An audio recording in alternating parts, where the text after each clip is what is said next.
ओम शांति। मेरा लौकिक जन्म कैथल से है। ज्ञान में हूँ सन 1985 से, लेकिन उससे पहले मेरे को इस ज्ञान का बिल्कुल भी अनुभव नहीं था और मेरा जो इंटरेस्ट था वो पुलिस में जाने का था। मेरे को लगता था कि एक देश की सेवा करनी चाहिए, देश की सेवा में मेरा इंटरेस्ट था। और वैसे भी मैं बचपन में लड़कियों के स्कूल में नहीं पढ़ी, मैं अकेली लड़की थी, लड़कों के स्कूल में पढ़ती थी। वहाँ इसलिए मेरे जो संस्कार थे वो लड़कों जैसे थे। बहनों से बात करने में भी मेरे को शर्म आती थी। मेरे को लगता था कि मैं इनके साथ कैसे बातचीत करूं। तो ऐसा एक मौज मस्ती वाला बचपन था। परिवार में माताजी, पिताजी और हम 6 बहन भाई हैं, 3 बहनें और 3 भाई। और इस ज्ञान में मैं अकेली ही ब्रह्मा कुमारी बनी हूँ। बाकी सभी भाई बहनों की शादी हुई है और सभी उसमें से पूरा संपूर्ण एक लौकिक भाई भाभी वो बहुत अच्छे से ज्ञान में चलते हैं, संपर्क में सभी हैं बहुत अच्छे से। तो मेरे को बचपन में तो यही रहता था कि बस कुछ बनना है, कुछ करके दिखाना, पर कुछ ऐसा करना है कि जिससे ये हो कि हाँ कोई देश की सेवा हुई है। मुझे अपने लिए नहीं था कि धन कमाना है या कुछ ऐसा है, ऐसा मेरे लिए मेरे मन में बिल्कुल भी नहीं था। तो ज्ञान का जो है मेरे को जो लगा कि अब मेरे को ज्ञान में इंटरेस्ट बढ़ने लगा। घर में क्लासेस चलती थी पर मैं नहीं बैठती थी क्लास में। पर हमारे पास एक दीदी आते थे, उर्मिल दीदी और पुष्पा दीदी। तो उनको देख करके मेरे को लगता था कि ये कितने अच्छे हैं, शांत चित हैं, इन जैसा बनना चाहिए। लेकिन ज्ञान में विश्वास नहीं था। तो विश्वास था तो सिर्फ इतना ही था कि मुझे पुलिस में भर्ती होना है। 1985 के बाद मेरे को लगता है कि बड़े दादी कैथल में आए थे आश्रम पर। और जब मैं वहाँ पर गई तो तब भी मेरे को इतना अनुभव नहीं हुआ था, पर मैं खेल रही थी तो बड़े दादी जी ने मेरा हाथ पकड़ा और वो मेरे को लेकर के जा रहे थे। कुछ भाइयों ने बोला भी कि दादी का हाथ छोड़ दो, और काफ़ी दूर तक मेरे को लेकर के गए दादी। तो दादी ने पीछे मुड़ के कहा कि इसका हाथ मैंने पकड़ा है, इसने मेरा हाथ नहीं पकड़ा है। तो अब तो अच्छा लगा कि उनके हाथ में जब मेरा हाथ था तो मेरे को बहुत हल्कापन फील हुआ। लेकिन तब भी मेरे को ज्ञान में विश्वास इतना नहीं हुआ था, पर अच्छा लगा था। एक बार की बात है कि जब मैं सेंटर पर गई कैथल आश्रम में माताजी के साथ, तो वहाँ के जो दीदी जी थे, माताजी ने और दीदी जी ने कहीं जाना था बाहर।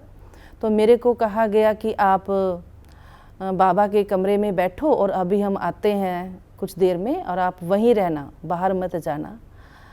तो मैं बाबा रूम में बैठ गई। तो जैसे मैं बाबा रूम में बैठी तो बाबा का चित्र देखा, उनकी आंखों में देखा। तो देखते देखते मैंने मन से मैं बातें करने लगी कि बाबा अच्छा आप भगवान हो, आपको हमारे परिवार में सभी भगवान बोलते हैं। और ऐसे तो दुनिया में बहुत सारे भगवान हैं, कितने गुरु हैं। और मैं और सत्संगों में जाती थी पर बाबा का ज्ञान नहीं सुनती थी। तो ऐसे मन मन में मैं बातें कर रही थी और मैंने बोला बाबा अगर आप सच में ही परमात्मा हैं, भगवान हैं, तो अगर आप मेरे को अपना असली रूप दिखाओगे, आप जैसे हो मेरे सामने आ जाओगे तो मैं मानूंगी, नहीं तो मैं नहीं मानती। तो और मैं मान गई तो मैं औरों को भी बताऊंगी। तो ऐसा मैंने बाबा को बोला और बोल करके मैं चुपचाप वहाँ फिर बैठी रही। मैं कम से कम घंटा डेढ़ वहाँ पर बैठी रही और मैं और बाबा का चित्र वहाँ उस वक्त थे और कोई भी नहीं।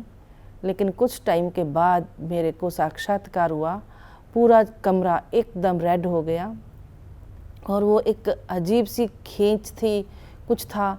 तो मैं वहाँ, क्योंकि ज्ञान नहीं था इसलिए मैं डर गई, उस रोशनी से घबरा गई और मैं वहाँ से उठ कर के छत पे चली गई। और अच्छा भी लग रहा था और डर भी था क्योंकि अकेली थी। तो जब माताजी आए तो मैं छत पे थी, तो उन्होंने कहा कि ऊपर हमने तो आपको बोला था कि बाबा रूम में बैठो और आप छत पे क्या कर रहे थे। तो मैंने उनको बोला कि बाबा रूम में तो भूत रहते हैं। तो मैं वहाँ डर गई, तो भूतों की कहानी बचपन में सुनी हुई थी। तो वहाँ मेरे को लगा कि ये भी भूत है लाल रंग का, तो इसलिए मैं डर गई, मैं इसलिए छत पे चली गई। तो माताजी ने मुस्कुराया और उनको लगा कि आपको परमात्मा ही दिखे होंगे। मैं कह नहीं, तो तब भी मेरे को इतना विश्वास नहीं हुआ, जबकि मेरे को खुद परमात्मा ने अपना रूप दिखा दिया। उसके बाद लौकिक में ऐसे चलता रहा बहुत। मैंने उसके बाद उस बीच सत्संग सुने, जगरातों में जाती थी, सब जगह गुरुओं के सत्संग सुने और जहाँ भी मेरे को लगता था कि ये परमात्मा है, ये परमात्मा है, मेरे को एक ये शुरुआत हो गई कि मैं ढूंढूं परमात्मा असलियत में है कौन। तो एक बार क्या हुआ, हमारे जो बड़े दीदी जी पुष्पा दीदी, उन्होंने कहा कि इनको ना वहाँ पर लेकर के जाते हैं माउंट आबू में, वहाँ पर बाबा मिलन में लेकर के जाएंगे। क्योंकि हमारी धारणाएं तो बचपन से ही थी, कभी लहसुन प्याज कभी खा के देखा ही नहीं है। तो उन्होंने कहा कि इसको वहाँ लेकर के बाबा मिलन में लेकर के जाते हैं। तो मेरे को 93 में ही मैं बाबा से पहली बार मिली थी, वहाँ लेकर के गए। पर मेरे को उस बीच बाबा, ब्रह्मा बाबा सपने में दिखाई देते थे और ऐसे लगता था वो कह रहे हैं कि आजा, इशारा करते थे आ जाओ। और कभी मेरे को छत पे दिखाई देते थे, कभी कैसे, मतलब ब्रह्मा बाबा मेरे को सपने में दिखाई देते थे।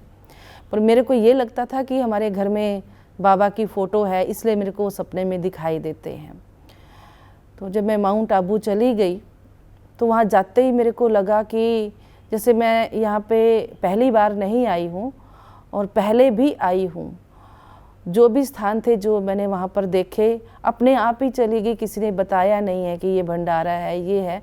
तो मेरे को बाद में संकल्प भी आया कि मैं तो इस यहाँ पे पहली बार आई और मेरे को कैसे पता है ये सब। तो वहाँ जाकर के बहुत अच्छा लगा। लेकिन बात है बाबा मिलन की, बाबा में विश्वास। तो उस वक्त मेरे को कहा गया कि ओम शांति भवन में बाबा आएंगे और आप वहाँ पर आना। वो ये कह करके बाकी सब तैयार होकर के चले गए। मुझे ये नहीं पता था कि कितने बजे वहाँ पर पहुँचना है। तो मैं भी तैयार हुई। जब मैं रूम से बाहर आई तो देखा वहाँ कोई भी दिखाई नहीं दे रहा था, सब ओम शांति भवन में पहुँच गए। तो मेरे को ऐसा लग रहा था कि मैं जैसे यहाँ अकेली हूँ। तो मैं हिस्ट्री हॉल के पास जो एक वो बैठने के खास स्थान बना हुआ है, तो मैं वहाँ पर बैठ गई। तो बैठ के मैं सोचने लगी कि अब मैंने कहाँ जाना है और कहाँ आएंगे परमात्मा, परमात्मा से मिलने के लिए मैं आई हूँ।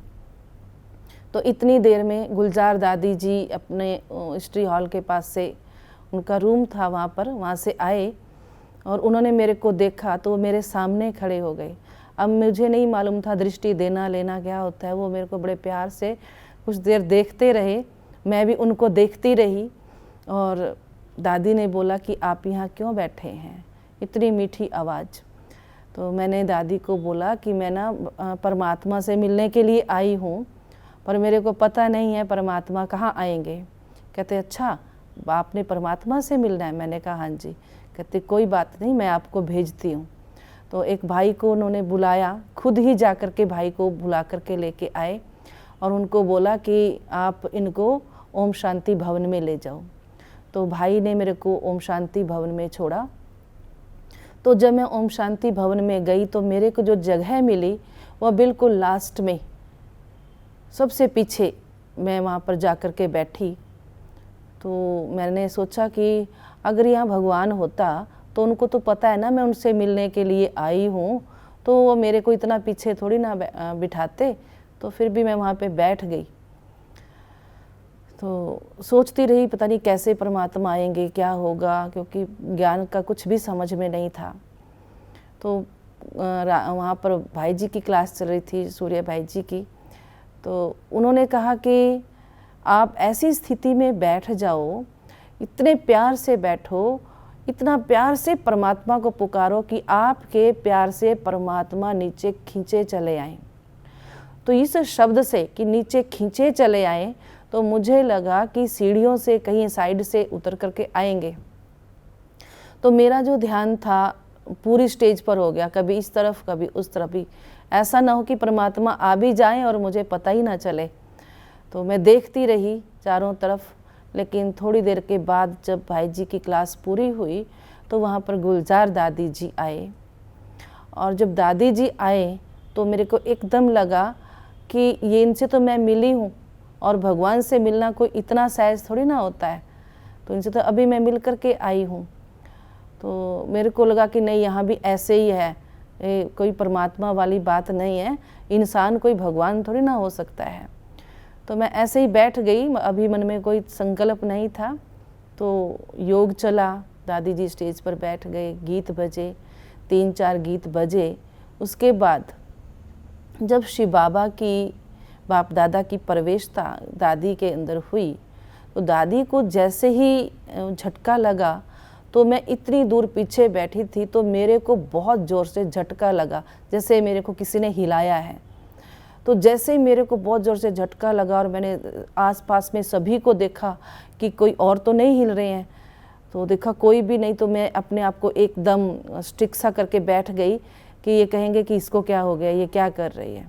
लेकिन एक दिल को जैसे कहते हैं ना, छूने वाली बात थी। वो झटका एक अलग सा था और ऐसे लगा कि हाँ, अब कुछ हुआ, अब परमात्मा आए। एक सेकंड के लिए मेरे को हो गया कि परमात्मा आ गए। तो मैं बैठी रही, अभी बाबा ने दृष्टि दी सबको। फिर बाबा ने वाणी शुरू की, तो उसमें दादी की आवाज़ चेंज थी। तो उसमें फिर मेरे को थोड़ा हुआ कि परमात्मा ऐसे आवाज़ चेंज करके क्यों आएंगे, और दूसरा आवाज़ तो कोई भी चेंज कर सकता है। तो शायद मैं आ गई मैं, लेकिन फिर भी अब जाना कहीं नहीं था, बैठना वहीं था। लेकिन वहाँ का जो वातावरण था वो बड़ा शक्तिशाली, बहुत शांत, वो बहुत अच्छा लग रहा था। तो उससे बंधी हुई मैं बैठी रही। तो फिर मैंने मन से बाबा से बात की कि अगर जो मेरे को टचिंग हुई है, आप परमात्मा हैं, तो अब मेरी बात सुनो कि मैं इतने पीछे बैठी हूँ, मैं आपसे मिलने आई हूँ, तो मैं इतना पीछे बैठी हूँ, तो आपको तो पता होना चाहिए था कि मैं आपसे मिलने आई हूँ। तो बाबा ने उसी वक्त बोला कि जो बच्चे पीछे बैठे हैं वो सोच रहे हैं कि आप पीछे बैठे हैं, लेकिन आप पीछे नहीं हो, आप तो मेरे दिल में हो। तो जब बाबा ने ये बात बोली कि आप तो मेरे दिल में हो, तो मेरे को सच में ऐसा लगा कि मैं बाबा के दिल में हूँ। और उस वक्त मैं अपना देह का भान एकदम भूल गई, और मुझे नहीं मालूम कि मैं कब आगे गई, क्योंकि जब बाबा गए तो मैंने अपने आप को स्टेज के पास, सामने बाबा, जहाँ बाबा की संदली थी स्टेज के नीचे, वहाँ पे मैं अपने आप को देखा। उस बीच का बस मुझे इतना ही पता है कि बाबा आ गए हैं। और पहले उस टाइम अलग अलग उठाते थे, हरियाणा वाले उठ जाओ, पंजाब वाले उठ जाओ, चंडीगढ़ वाले उठ जाओ, ऐसे उठाते थे। लेकिन मेरे को लगता है कि मैं सबके उसमें खड़ी ही रही हूँ। और वो सीन याद है कि बाबा 1 मिनट मेरे को देख लेते थे, फिर सबसे बात करते थे, फिर मेरी तरफ देखते थे, दृष्टि देते थे और फिर बात करते थे। ये सब मेरे को याद है। लेकिन मैं पीछे से आगे कब गई, शाम के 6 बजे हॉल में बैठे थे ओम शांति भवन में, और सुबह के 6 कैसे बज गए वो मालूम ही नहीं पड़ा। तो यहाँ मेरे को जब बाबा गए तो मेरे को ऐसे लगा जैसे मेरे मतलब पता नहीं मेरे से क्या चीज़ छीन ली गई है। और मैं उस वक्त बाबा के जाने के बाद इतना रोई कि आप क्यों चले गए। इतना तो मैं लौकिक परिवार में किसी से भी बिछुड़ने के बाद नहीं रोई। जब बाबा दादी के तन से गए, जबकि दिखाई देने वाली चीज़ नहीं थी, पर वो ऐसा अनुभव जो मैं बता नहीं सकती हूँ।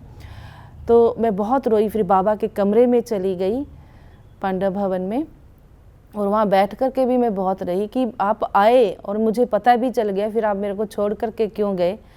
तो ऐसा मेरे को बहुत यह निश्चय हो गया कि बाबा मेरा और मैं बाबा की हूँ। तो बचपना था, 17 साल की उम्र थी, पहली बार गांव से बाहर निकले थे। तो मैं जाकर के क्लास में बैठ गई, तो जैसे ही दोबारा मुरली शुरू हुई तो मैं वहाँ पर जाकर के बैठ गई। लेकिन जो पार्टी थी वो सब जाने वाली थी, पांडव वापस स्टेशन पे आ गए और मैं वहीं क्लास में ओम शांति भवन में बैठी। मेरे लिए अनाउंसमेंट हुई, सब बताते कि अनाउंसमेंट इतनी की, सब कुछ किया, मुझे कुछ नहीं पता, और मैं सिर्फ बाबा के साथ ही थी। और ओम शांति भवन से दोबारा फिर मैं जब बाहर निकली तो मेरे को सबने बोला कि आपकी पार्टी तो नीचे चली गई, आपको ढूंढ करके गए हैं। तो तब मेरे को ये लगा कि अब मैं यहाँ कैसे रुकूंगी, और ऐसे, और मेरे जो कपड़े थे कहते हैं वो भी वो साथ में ही लेकर के चले गए। तो मैंने बाबा को उसी वक्त बोला, अच्छा बाबा अब तो मेरे को आपके ऊपर विश्वास है, तो अब वो चले गए तो मेरे को भी आप अब उनके पास भेजो, और आपको अगर ज़रूरत है तो मेरे को दोबारा 6 महीने के बाद बुला लेना, अभी मत रखो। तो इस तरह से मैंने बाबा से बात की। अभी मैं सीढ़ियों में खड़ी ही थी तो एक टैक्सी आई, उसमें बहनें बैठी हुई थी। तो उन्होंने कहा कि किसी ने नीचे जाना है, तो मैंने कहा मैंने नीचे जाना है, और मैं उस टैक्सी में बैठ करके नीचे आबू रोड आ गई और उनसे मिली। तो ट्रेन 5 मिनट रह गए थे चलने के, तो वो सभी बड़े खुश हुए कि चलो आ गई है, मिल गई है, नहीं तो हम घर में क्या बताते हैं। तो इस तरह से करके मेरे को ये विश्वास बढ़ता चला गया। तो ऐसे मेरे को निश्चय हुआ शिव बाबा में। सबसे पहले मैं वैसे तो बड़े दादी प्रकाशमणि दादी जी से ही मिली थी, और वो तो बहुत छोटी 10 साल की ही थी मैं जब मिली थी, पर उनसे मिलके मेरे को बहुत बहुत ही अच्छा अपनापन फील हुआ था, और ऐसा लगता था कि जैसे इनके साथ ही रहें। लेकिन तब हम पढ़ाई कर रहे थे। फिर वहाँ पर कैथल में मनोहर दादी आए, वैसे बहुत बार मिलते थे दादी जी से। तो दादी जी ने हमारे पिताजी को बोला कि ये लड़की हमारे को चाहिए। तो पिताजी कहते कि आपकी ही है, कहते नहीं वो तो ठीक है पर इसको छुट्टी दो। तो पिताजी कहते कि अभी तो ये पढ़ाई कर रही है, जब पढ़ाई पूरी हो जाएगी बाकी इसके ऊपर है, जैसा भी ये समझेगी वैसा चले आ जाएगी। तो दादी ने, मनोहर दादी ने मेरे को बोला, मुट्ठी अब निकल के आ जा, आप बाबा को ज़रूरत है, लेट नहीं करना होता। तो अब समझ में नहीं था भी निकल के आना है तो परिवार में से निकलेंगे कैसे। तो मैंने कहा ठीक है दादी। दादी जी को हाँ जी बोला, हाँ जी दादी। उसके बाद मेरे मन में संकल्प आया कि मुझे ब्रह्मा कुमारी बनना है। और मैं परिवार में भी बोलने लगी कि अब तो मैंने ब्रह्मा कुमारी बनना है बस। तो कोई मानता नहीं था, भले माताजी ज्ञान में चलते थे, पिताजी ज्ञान में चलते थे, पर वो भी यही कहते थे कि ये हमारे हाथ में नहीं है, क्योंकि बाकी नहीं मानते थे। तो मेरा मिलना गुलजार दादी जी से हुआ, और उनके साथ का मेरा बड़ा अच्छा अनुभव और सीखने को बहुत कुछ मिला। एक भावना थी, क्योंकि पता था कि बाबा दादी जी के तन में आते हैं। तो मेरे को आशा दीदी जी ने बोला, ये श्री फोर्ट की बात है, दिल्ली श्री फोर्ट में। तो आशा दीदी जी ने बोला कि गुलजार दादी जी आ रहे हैं और आप उनके लिए पानी लेकर के जाना। तो मेरे को इतनी खुशी हुई कि मैं भगवान के लिए पानी लेकर के जाना है, उनको पानी देना है। तो मेरे को बताया गया कि ये गिलास है और इस गिलास में आपने पानी देना है। तो मैं उस गिलास को बहुत अच्छे से साफ़ किया और उस पर ढक्कन ढका, और जब पानी लिया तो इतना ही ढक्कन खोला कि बस उसमें वो जो वाटर कूलर की जो टूंटी है उसका वही आए, बाकी ज़्यादा नहीं। और एक तुरंत पानी भरते उसको मैंने ढक दिया कि इसको मैं भी नहीं देखूं पानी को। तो उतनी भावना से मैं दादी जी के लिए पानी लेकर के गई। और जब मैं दादी जी के सामने गई तो मेरे को था कि मैं पता नहीं कितनी दृष्टि और कितनी पावर मैं दादी जी से ले लूँ। मैं ट्रे लेकर के सामने खड़ी रही और मैं सिर्फ दादी की आंखों में देखती रही और दादी जी भी मेरे को दृष्टि देते रहे। दृष्टि देते देते ही दादी जी ने पानी पिया और पानी पी कर के वो गिलास वापस अपने आप ही ट्रे में रख दिया। तो मैंने वापस ढक्कन ढका और मैं जैसे गिलास वापस लेकर के गई, वो पावर एकदम जैसे इतनी खुशी मिली, बहुत ज़्यादा, बहुत वो भी मैं बयान नहीं कर सकती जो वो शक्ति मिली।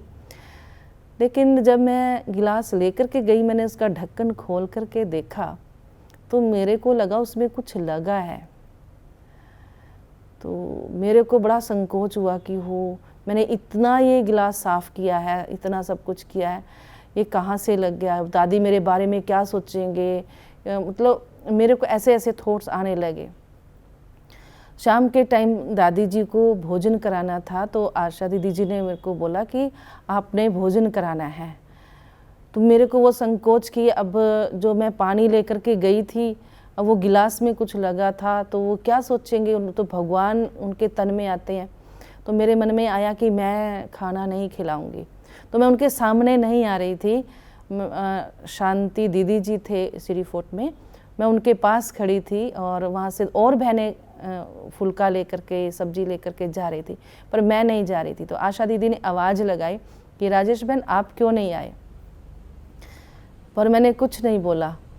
तो फिर दादी जी ने आवाज़ लगाई, कहते अच्छा इसने ना भाषण बहुत अच्छा किया होगा, क्योंकि ट्रेनिंग में भाषण करने के लिए कहीं कहीं भेजा था ट्रेनिंग देने के लिए।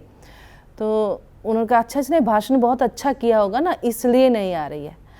तो ये भी मेरे को अच्छा नहीं लगा कि मेरे को तो ऐसा कुछ नहीं, मैं तुरंत दादी जी के सामने चली गई। तो मेरे को वहाँ ये लगा कि देखो अगर उनको पता भी था कुछ भी, तो किस तरह से उस बात को उन्होंने मेरे जो संकोच को दूर कर दिया और अपने सामने बुला लिया।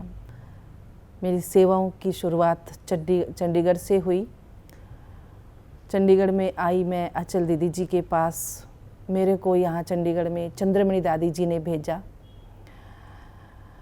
और यहाँ पर मैं अचल दीदी जी से इतनी बात नहीं करती थी जितना मैं इंतज़ार करती थी कि कब चंद्रमणि दादी जी आएँ और मैं उनसे बात करूं। मन की बात जो है वो मैं चंद्रमणि दादी जी से ही करती थी। यहाँ पर पहले तो स्थूल सेवाएं सीखी। एक बड़ा अच्छा आशा दीदी जी ने ट्रेनिंग में हमें बताया था कि कोई भी सेवा मुश्किल नहीं है, आप सिर्फ हाँ जी करना और बाकी बाबा अपने आप सिखा देंगे। क्योंकि मेरे को कुछ नहीं आता था, मैं खेलते खेलते ब्रह्मा कुमारी बन गई हूँ। और यहाँ भी मैं चंडीगढ़ में 33 में आकर के भी खेलती थी। तो दादी ने, जो हमारे बड़े दीदी जी थे, वो बोलते थे कि ये आपको क्या आता है, तो मैं बोलती थी आप जो बोलोगे मैं वही कर दूँगी। तो उन्होंने कहा अच्छा आप बाहर झाड़ू लगा दोगे, तो मैंने कहा हाँ जी लगा दूँगी, क्योंकि वो हाँ जी का पाठ पक्का था। अगर वो हाँ जी का पाठ पक्का ना होता तो मैं बाहर झाड़ू नहीं लगाना था, क्योंकि एक देह भान बहुत था कि हम कोई बाहर थोड़ी ना झाड़ू लगाएंगे। लेकिन एक पाठ जो दीदी जी ने पक्का कराया हमारे को कि हाँ जी करोगे तो सब सेवाएं सहज हो जाएंगी। तो मैंने हाँ जी किया और मैं जैसे झाड़ू लगाने लगी तो एक भाई आ गए, वो कहते बहन जी आप बाहर झाड़ू मत लगाओ, मैं लगाता हूँ। तो मैं दीदी जी को देखने लगी कि मैं लगाऊं या नहीं लगाऊं। तो दीदी कहते अब आप झाड़ू छोड़ दो। तो मेरे को मन में हुआ कि हाँ मैं पास होगी, और बाबा ने मेरे को मदद किया कि बाहर झाड़ू नहीं लगाना है। तो उसके बाद मेरे को अब खाना बनाना भी नहीं आता था, रोटी बनानी भी नहीं आती थी। तो मेरे को शुरुआत में बड़े दीदी जी ने बोला कि आप ऐसे करना, यहाँ पानी भरते हैं मटके में, तो ये मटके में पानी भर के आपने रखना है। तो उस वक्त जोश भी था, जोर भी था, सब कुछ था। तो मुझे लगा ये मटका क्या है, इसको तो मैं 1 सेकंड में उठा के रख सकती हूँ। तो मैंने मटका पानी का भरा और उठाया, और मैंने जैसे ही उठाया वो मटका टूट गया। तो दीदी जी ने ये भी बोला था कि अगर आपसे कोई भी गलती होती है तो वो भी आपने बड़ों को बताना है। अब मेरे से वो मटका टूटा तो मैंने बड़े दीदी जी को जाके बताया कि दीदी मेरे से मटका टूट गया है। दीदी जी कहते कोई बात नहीं, मटका ही टूटा ना, स्थिति नहीं टूटनी चाहिए और तो और आ जाएगा। मैंने कहा ठीक है दीदी जी। तो दीदी जी कहते अच्छा बहन आपने ना कोर्स कराना है और बाहर कुछ भाई आए हैं, उनको आप पहले म्यूज़ियम दिखाओ फिर उनको कोर्स करा दो। मैंने कहा हाँ जी दीदी जी। अब मैंने ज्ञान, मेरे को सिर्फ बाबा में विश्वास था, बाकी प्रदर्शनी समझना, भले ट्रेनिंग में समझाया था तब भी मेरे को कुछ भी समझ में नहीं आया था। तो मैंने उनको प्रदर्शनी उनको समझाई, समझाने के बाद अगले दिन वो कोर्स के लिए भी आ गए। अब मेरे को कोर्स खुद को ही नहीं मालूम था कैसे करना है, तो उनको कोर्स कैसे कराऊं। तो मैंने कहा, उनको बिठा लिया। पहला दिन मैंने उनको बोला कि देखो ये भगवान का घर है, अपना घर है और ये मंदिर भी है, तो इसमें शुद्धता बहुत ज़रूरी है। तो यहाँ पर वो जब आना है तो नहा धो करके आना है, वाइट वस्त्र पहन करके आने हैं, और जो आप ये खाते हो, उन्होंने कुछ खाया था जिससे उनका मुख लाल लाल हुआ था, तो ये नहीं खाना है यहाँ पर, इससे बदबू आती है।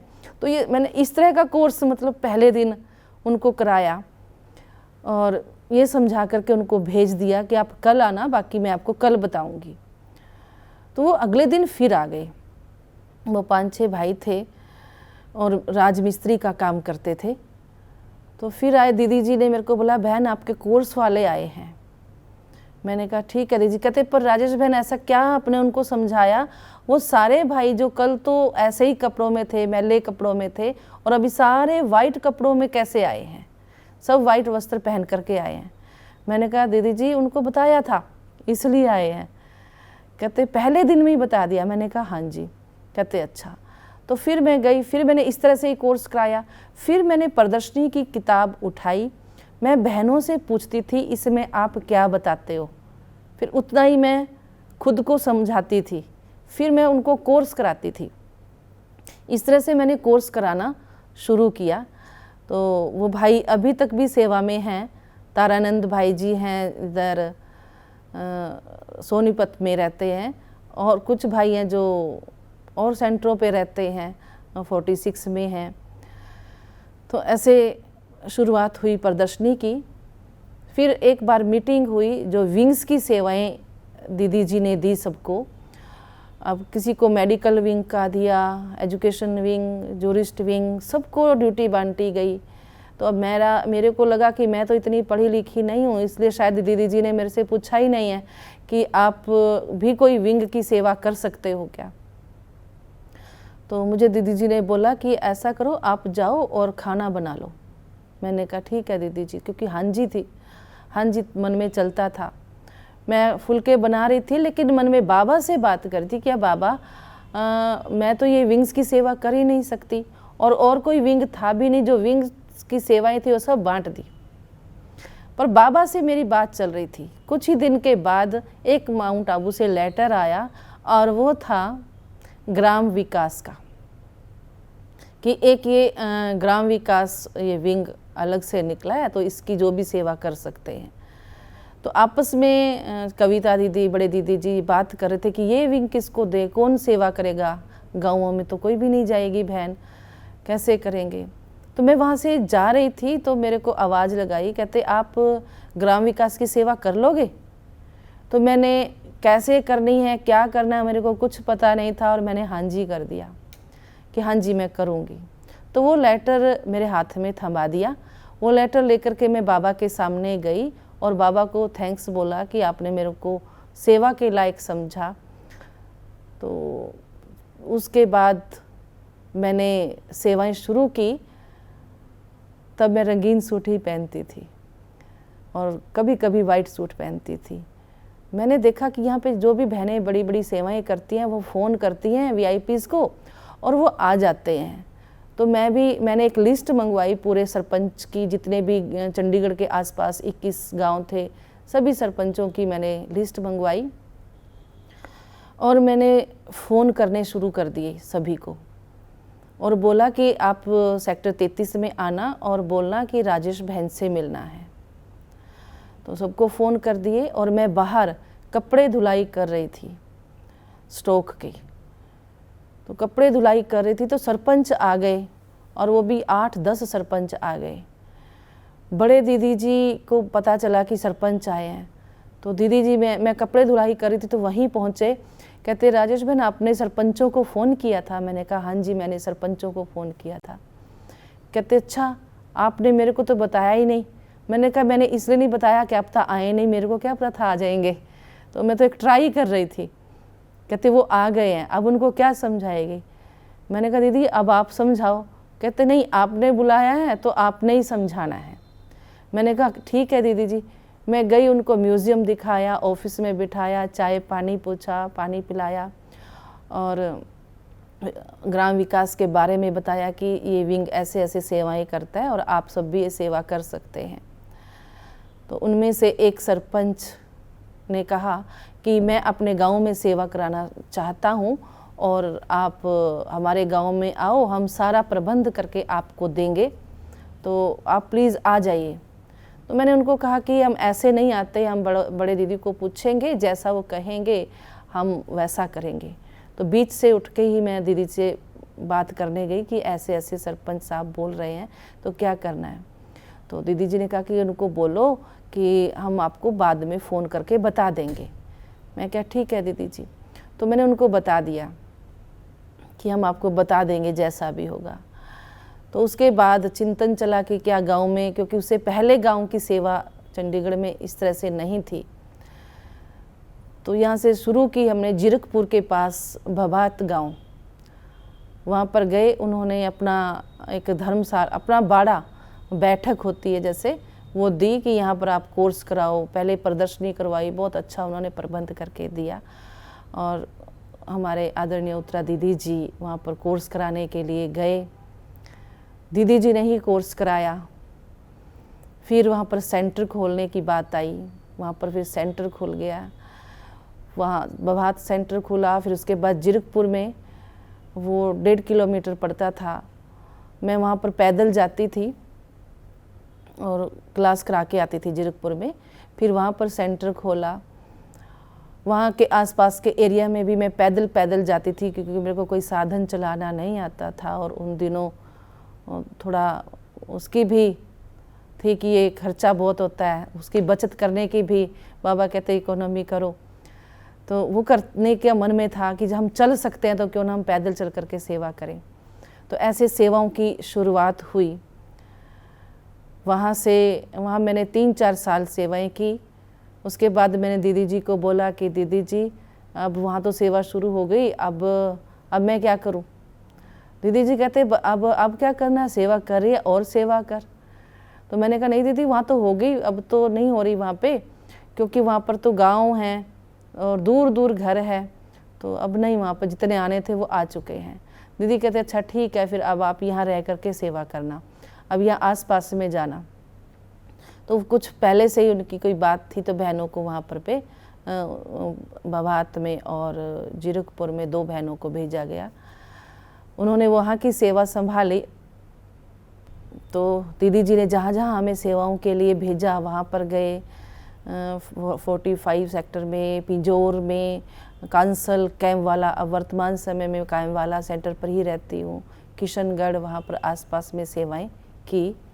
और जहाँ जहाँ भी दीदी जी लेके जाते रहे, भेजते रहे, जितने दिन के लिए भी भेजा, धर्मपुर, कसौली, सब जगह में सेवाओं में गई। बाबा का बनने के बाद ब्राह्मण जीवन में मेरे एक विशेष जो धारणा रही है वो हाँ जी की ही रही है। और उस हाँ जी के पाठ ने मेरे को इतना आगे बढ़ाया कि कोई भी विघ्न, कोई भी परिस्थिति अगर आती थी तो बड़ों को बता देते थे और उस बड़ों को बताने के बाद उससे इतना अच्छा हल मिलता था। तो मेरे को लगता था कि हाँ जी का पाठ होना बहुत ज़रूरी है। बहुत सारी ऐसी परीक्षाएं आई हैं और जिसमें सिर्फ बड़ों को बताया और उन्होंने जैसे कहा और हमने हाँ जी किया तो उससे हमारे को बहुत सफलता मिली। वर्तमान समय का जो मेरा पुरुषार्थ है अब सिर्फ इतना है कि सेवाओं का तो विस्तार किया, जितना भी तन से, मन से, धन से सेवा हुई और वो जैसे भी मिलती रहेंगी करते रहेंगे। लेकिन अभी है अपनी स्थिति बनाना कि सिर्फ मैं और बाबा, दूसरा ना कोई। जिस तरह से शुरुआत हमारी शुरुआत में हुई थी कि मैं और बाबा जो स्थिति बनी थी वही मेरी स्थिति बने, और उसमें मेरा विशेष अटेंशन रहता है योग में, कि जब भी हो तो बस योग, जैसे ही टाइम मिलता है तो योग में बैठ जाओ।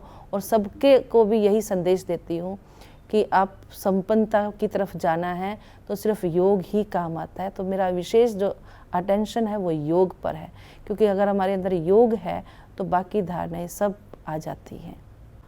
बाकी सभी ब्राह्मण परिवार को भी मेरा ये एक शुभ संदेश है कि अभी जो समय है बहुत नाजुक चल रहा है, और ऐसे टाइम पर हम जितना योग युक्त रहेंगे, अपने आप को बाह्य मुक्ता से समेटते जाएंगे, स्थिति अच्छी बनती जाएगी तो हम हल्के होते जाएंगे। इसलिए मेरा कहना यही है कि हम अपने सिर पर ज़्यादा बोझ ना रखें, सारा बोझ परमात्मा को दे करके हल्के होकर के चलते रहें। ओम शांति।